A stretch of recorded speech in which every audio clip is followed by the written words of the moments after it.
Hi everyone, welcome back to another video from Webtech Tutorial. In today's episode, I'm going to be showing you how to change your password for your Linqto account. Changing your password for security reasons or any other reasons on Linqto is pretty easy. Simply go ahead and tap open the Linqto application and make sure that you're logged into the account. Once you're signed in, tap on the account option located at the bottom right. This will then pop up the settings menu. Tap on security at the very top under account tab, and on the next page, tap on the change password option. You will then need to enter the current password you're using for Linqto in the first text box. Once you are done, enter the new password on the next field. Confirm the newly created password again in the next box. Once both the passwords in the new password and confirm password text box matches, you'll need to tap on change password, and there you have successfully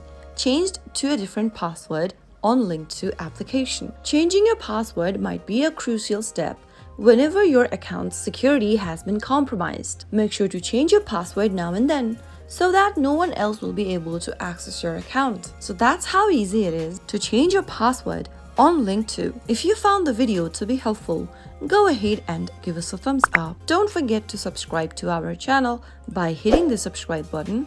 Also press the bell icon so that you'll never miss another upcoming upload from us. I'll see you again in the next video. Goodbye till then.